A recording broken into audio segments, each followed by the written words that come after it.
Assalamualaikum warahmatullahi wabarakatuh. Jamaah kibar yang dirahmati Allah.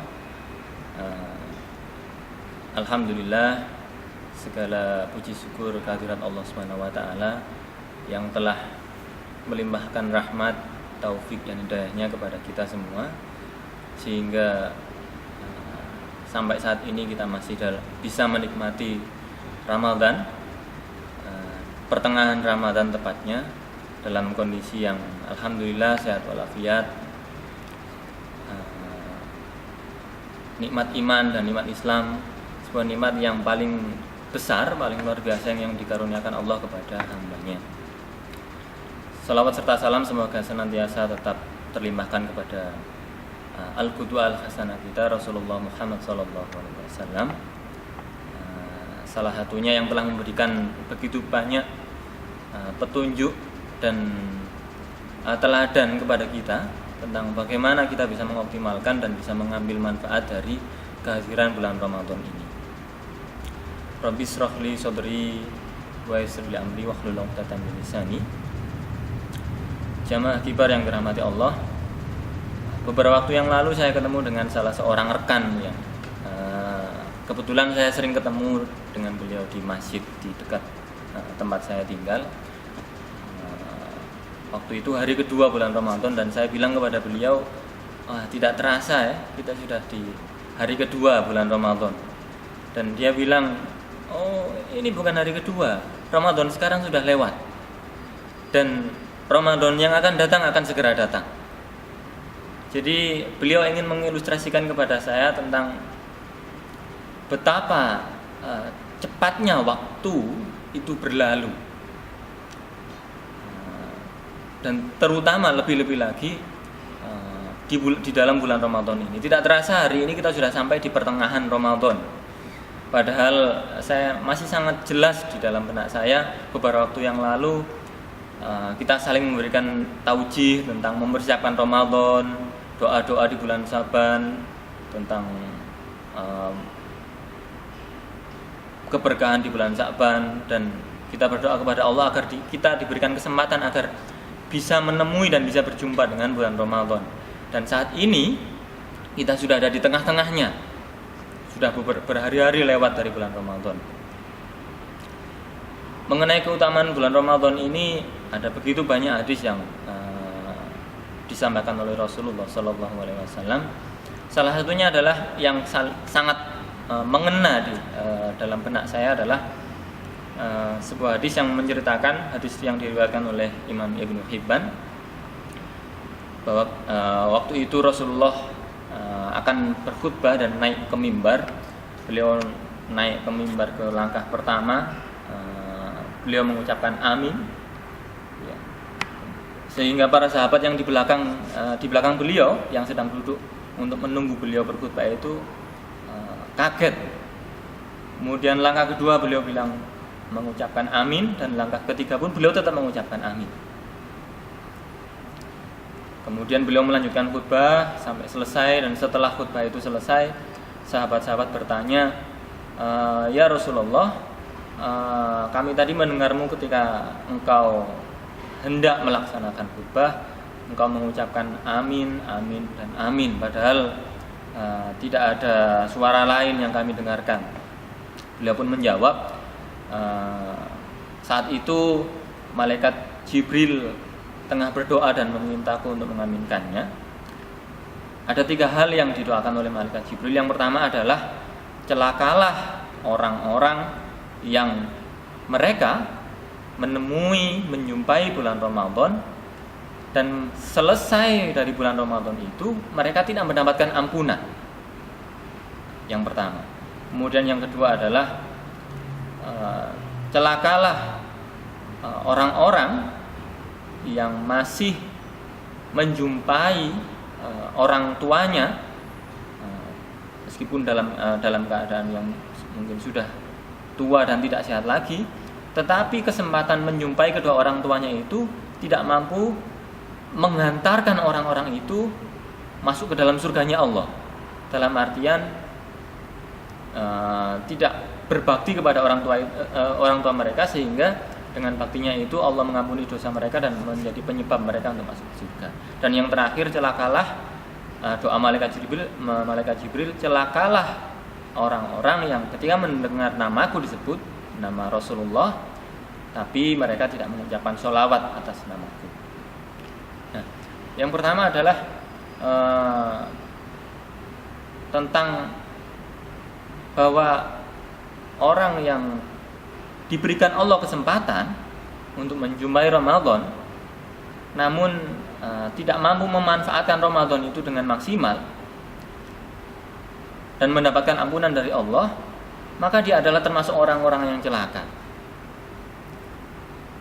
Sebuah doa, sebuah hal yang harus menjadi perenungan dan pemikiran bagi kita bersama, betapa pentingnya kita memanfaatkan dan mengoptimalkan kesempatan berjumpa dengan bulan Ramadan ini. Al-Kisah yang diriwayatkan oleh Salafus Sholih. Jadi ulama-ulama Salafus Sholih, tabi'in, beliau ini menyiapkan Ramadan itu. Jadi 6 bulan sebelum Ramadan itu beliau ini berdoa agar diberikan kesempatan untuk berjumpa dengan Ramadan. Subhanallah. Jadi 6 bulan sebelumnya sudah berdoa. Kemudian di tengah-tengah bulan Ramadan ini beliau itu memaksimalkan, bermujahadah untuk semaksimal mungkin meraih optimalisasi Ramadan. Setelah amal itu beliau tunaikan, maka ada tanda tanya besar di dalam benak beliau, apakah amal yang sudah saya lakukan ini diterima oleh Allah Subhanahu wa taala. Sehingga 6 bulan berikutnya setelah Ramadan ya, itu dijadikan dipenuhi dengan doa-doa oleh ulama-ulama tersebut, dengan doa-doa agar amal-amal yang telah mereka lakukan di bulan Ramadan itu diterima oleh Allah Subhanahu wa taala. Jadi ini menggambarkan kepada kita betapa pentingnya, betapa harusnya kita memanfaatkan, mengoptimalkan fasilitas-fasilitas kemewahan yang Allah karuniakan di dalam bulan Ramadan, yang kita mungkin akan bilang 30 hari, tapi subhanallah, kita sudah merasakan berkali-kali Ramadan, melewati berkali-kali Ramadan, dan terasa Ramadan yang 30 hari itu begitu cepatnya. Maka kurang bijak kalau kita tidak bermujahadah totalitas dalam memanfaatkan bulan Ramadan ini dengan segala daya dan upaya yang bisa kita lakukan agar kita mencapai keberkahan dan ampunan Allah di dalam bulan Ramadan ini. Ada beberapa hal yang bisa kita lakukan untuk mengoptimalkan Ramadan. Dalam salah satu tulisannya yang saya baca ditulis oleh Ustadz Mudhafar Al-Jufri, beliau menuliskan beberapa amal ibadah yang bisa kita lakukan. Pertama, terutama bulan puasa, ibadah puasa maksud saya.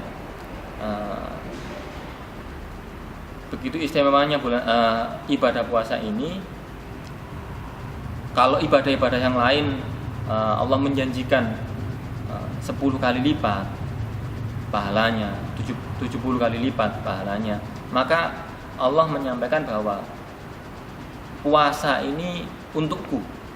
Jadi Allah sendiri yang akan menentukan seberapa besar dan seberapa banyak pahala yang akan Allah berikan kepada seorang yang berpuasa. Dan ini sangat tergantung kepada bagaimana kita menyikapi ibadah puasa kita tersebut. Dalam sebuah hadis Rasulullah menyampaikan betapa banyak orang yang berpuasa namun dia tidak mendapatkan lebih dari lapar dan dahaga. Nah, kira-kira bagaimana orang-orang yang berpuasa dari pagi sampai maghrib, terutama bagi kita yang di wilayah-wilayah di Eropa atau tempat-tempat yang puasanya lebih panjang daripada di tanah air. alangkah sayangnya kalau kita melewati 18 jam 19 jam tersebut dan kita tidak mendapatkan apapun kecuali lapar dan dahaga. Salah satunya adalah ketika kita berpuasa namun kita tidak bisa membuat lisan kita ikut berpuasa bersama kita. Kita berpuasa tapi kita masih entah itu obrolan yang sia-sia, gurauan yang berlebihan, atau mungkin kebohongan-kebohongan yang sengaja atau tidak sengaja kita lakukan, atau kalau lisan mungkin karena kita di tempat yang jarang dengan saudara-saudara teman-teman di tanah air, sekarang berganti bukan lagi obrolan tapi update-update tulisan-tulisan di media-media sosial yang wallahu alam lebih banyak kerugiannya, lebih banyak kesia-siaannya daripada kemanfaatan yang dihasilkan dari tulisan-tulisan tersebut. Itu yang pertama. Jadi puasa tapi lisannya masih banyak melakukan kesia-siaan atau hal-hal lain yang sebenarnya di luar bulan puasa pun itu tidak diperbolehkan. Yang kedua adalah kita berpuasa tetapi mata kita tidak ikut berpuasa. Tantangannya menjadi lebih besar ketika kita hidup di negara yang mayoritas non-muslim seperti di Eropa ini. Maka seketika kita keluar, maka tantangan dan godaan pandangan mata itu berseliweran atau berkelebatan di hadapan kita, sehingga puasanya mata ini, terutama bagi kita yang tinggal di negara-negara yang mayoritas non-muslim, bukan hanya kita tidak berniat untuk melakukan dosa-dosanya mata, tapi kita juga harus inisiatif untuk menghindari semaksimal mungkin agar mata kita tidak sampai terjerumus ke dalam hal-hal yang dilarang oleh Allah Subhanahu wa taala. Kemudian tanda-tanda lain ketika puasa itu menjadi kurang maksimal adalah ketika berbuka puasa itu menjadi kesempatan bagi kita untuk membalaskan dendam. Karena kita sudah berpuasa sepanjang hari, mulai fajar sampai maghrib 16-18 jam, maka kita menjadikan waktu berbuka itu menjadi kesempatan berbalas dendam. Maka kita patut mengkoreksi diri kita, apakah puasa kita ini sudah baik, sudah dengan penuh ketulusan, dengan penuh keikhlasan kepada Allah, sehingga akibatnya kita kurang mampu menikmati, meskipun kita berlapar-lapar berdahaga, tapi kita bisa menikmati, sehingga ketika waktu berbuka itu datang, ya, kalau kata teman-teman kita di Indonesia ya biasa saja, gitu ya, tidak ada yang terlalu berlebihan, menu-menu makanan-makanan minuman yang berlebihan, yang bahkan lebih dibandingkan ketika kita tidak berpuasa. Itu ibadah yang pertama, ibadah berpuasa. Yang kedua adalah ibadah yang bisa kita lakukan untuk mengoptimalkan bulan Ramadan ini, karena banyak sekali ulama yang menyampaikan bahwa Ramadan ini adalah syahrul Quran, ini adalah bulannya Al-Quran. Di bulan inilah Allah menurunkan Al-Quran dari Lauhul Mahfuz ke langit dunia. Ulama-ulama terdahulu telah memberikan contoh yang luar biasa tentang bagaimana beliau-beliau itu memaksimalkan Ramadan ini untuk bermujahadah dalam interaksinya dengan Al-Quran. Imam Malik diceritakan bahwa seolah-olah beliau itu ketika Ramadan itu datang itu lari dari majelis-majelis taklimnya. Bayangkan, dari majelis taklim saja beliau itu lari, ya, dalam tanda kutip menghindar, agar beliau bisa meluangkan lebih banyak waktu untuk bertilawah Al-Quran. Salah satu ulama lain, Sufyan Ats-Tsauri, diceritakan bahwa beliau ini ketika Ramadan itu mampu menghatamkan Al-Quran sekali setiap 2 malam. Ya, tentu sebuah hal yang mungkin bagi beberapa dari kita ini sebuah hal yang di luar nalar gitu ya. Kita di luar Ramadan untuk istiqomah 1 juz per hari saja begitu luar biasanya perjuangan kita. Dan contoh yang lebih luar biasa lagi, Imam Syafi'i rahimahullah, beliau ini dikisahkan di luar Ramadan beliau ini menghatamkan Al-Quran sehari sekali. Di bulan Ramadan beliau menghatamkan Al-Quran 2 kali sehari di luar tarawih. Susah bagi saya pribadi untuk membayangkan bagaimana beliau bertilawah, ya. Tapi pesannya adalah jamaah kibar yang dirahmati Allah, bahwa kita perlu menekadkan bersungguh-sungguh di bulan Ramadan ini bermujahadah untuk meningkatkan, melebihkan interaksi kita dengan Al-Quran dibandingkan dengan hari-hari di luar bulan Ramadan. Kenapa minimal 1 juz ya? Minimal ya. Kalau hari biasa di luar Ramadan saja kita sebenarnya minimal 1 juz. Seharusnya di bulan Ramadan ini kita bisa lebih dari itu.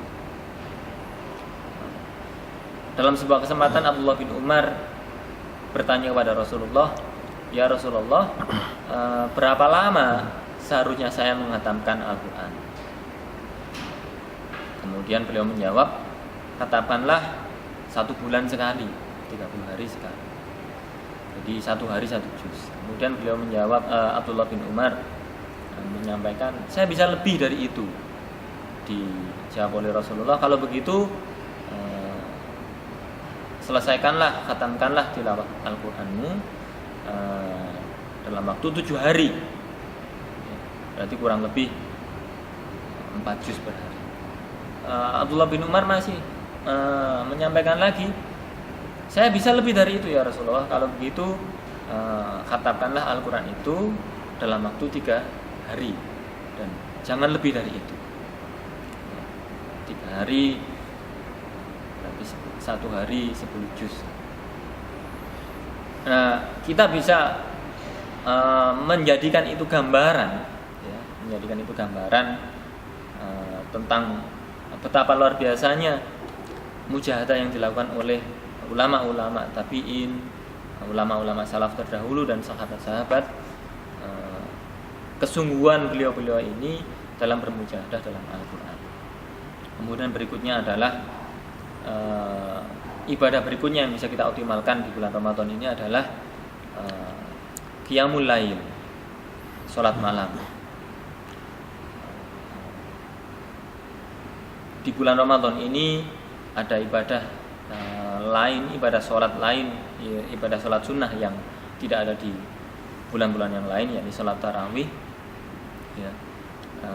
Minimal kita bisa menyempurnakan ibadah tarawih itu selama sebulan penuh, ya. Dan akan lebih luar biasa lagi kalau selain ibadah tarawih itu kita bisa menambah dengan ibadah sholat malam yang lainnya, ya. Karena salah satu tanda-tanda bahwa Ramadan kita ini kurang optimal adalah ketika malam-malam di bulan Ramadan kita ini hanya seperti malam-malam di bulan yang lain. Kita habiskan seperti di bulan-bulan yang lain. Sholatnya seperti biasa, tidak ada yang istimewa. Tarawih juga sering absen. Tilawahnya juga seperti biasa. Maka di bulan Ramadan ini marilah kita maksimalkan malam-malamnya dengan kita penuhi dengan ibadah-ibadah. Salah satunya adalah qiyamul lail. Dan yang terakhir adalah yang ingin saya sampaikan dalam kesempatan ini, yang bisa kita maksimalkan di bulan Ramadan ini adalah Rasulullah menyontohkan bahwa beliau ketika bulan Ramadan ini adalah sosok yang paling dermawan. Jadi beliau ini dermawan di luar bulan Ramadan, tetapi sahabat-sahabat menggambarkan kedermawanan beliau itu di bulan Ramadan itu seperti angin yang berhembus. Jadi melewati semua orang-orang yang dilewati oleh angin tersebut. Jadi karena sangatnya kedermawanan beliau di bulan Ramadan ini, maka sahabat mengumpamakan seperti angin yang berhembus. Nah, kira-kira itu ikhwah fillah, jamaah kibar yang dirahmati Allah, ibadah-ibadah yang bisa kita maksimalkan dan hal-hal yang bisa kita hindari agar kita meraih keutamaan di bulan Ramadan, agar nanti selepas Ramadan ini kita mendapatkan ampunan dari Allah Subhanahu wa taala, agar seperti yang Allah sampaikan di dalam surat Al-Baqarah, ya ayyuhalladzina amanu kutiba alaikumusyamu kama kutiba alal ladzina min qablikum la'allakum tattaqun. Jadi salah satu hikmah dari diwajibkannya puasa atas kita ini adalah agar kita nanti selepas bulan Ramadan ini menjadi orang-orang yang bertakwa. Jadi marilah kita niatkan. Kalau kita belum meniatkannya sejak awal, mari kita mulai niatkan sejak hari ini bahwa kita berpuasa, segala amal yang kita lakukan, puasa, tarawih, tilawah, sedekah yang kita lakukan di dalam bulan Ramadan ini adalah yang pertama semata-mata kita ingin meraih ridha Allah. Yang kedua adalah kita mengharapkan ampunan dari Allah Subhanahu wa taala atas segala kekurangan dan kesalahan yang pastinya kita lakukan di waktu-waktu sebelumnya. Dan yang ketiga kita berharap agar dengan sebab amal-amal yang kita lakukan tersebut, Allah berkenan menjadikan kita selepas bulan Ramadan ini menjadi orang-orang yang lebih bertakwa, orang-orang yang punya muraqabatullah yang lebih tinggi lagi, rasa diawasi, mendapatkan pengawasan dari Allah yang lebih lagi, sehingga kita semakin berhati-hati dalam melangkah, lebih berhati-hati dalam berucap, lebih berhati-hati dalam segala tingkah laku kita. Yang terakhir, jamaah kibar yang dirahmati Allah, bulan Ramadan ini bulan yang spesial. Semoga kita diberikan Allah kekuatan, ya. Kita berdoa kepada Allah agar kita diberikan kekuatan untuk bermujahadah, mengoptimalkan bulan Ramadan tersebut. Nah, yang terakhir adalah semoga kesungguhan kita beribadah kepada Allah di bulan Ramadan ini kita istiqomahkan, ya. Kita bisa tingkatkan nanti selepas kita keluar dari bulan Ramadan. Karena sudah jamak kita lihat begitu banyak di antara kita, bahkan mungkin kita sendiri, saya sendiri, yang ketika Ramadan luar biasa ibadahnya, tilawahnya, sholatnya, puasanya. Tapi begitu keluar dari Ramadan seolah-olah kita baru saja merdeka, kita baru saja keluar dari penjara yang menyengkeram kita selama 1 bulan, sehingga Ramadan itu sama sekali tidak berbekas di dalam perilaku kita sehari-hari selepas bulan Ramadan. Insyaallah itu ya fillah, semoga sedikit yang pengingat yang saya sampaikan kepada diri saya pribadi bisa bermanfaat untuk kita semua, dan semoga Allah memberikan kesempatan memberikan kekuatan kepada kita untuk bisa di sisa waktu Ramadan yang tinggal beberapa saat lagi ini kita bisa lebih bersungguh-sungguh lagi, bisa lebih totalitas lagi untuk mengoptimalkan segala ibadah, segala waktu, setiap detik dan setiap menit yang Allah karuniakan kepada kita di dalam bulan Ramadan. Wallahu a'lam bishawab. Segala kebenaran dan kebaikan datangnya dari Allah dan segala kekurangan datangnya dari saya pribadi. Wabillahi taufiq wal hidayah. Assalamualaikum warahmatullahi wabarakatuh.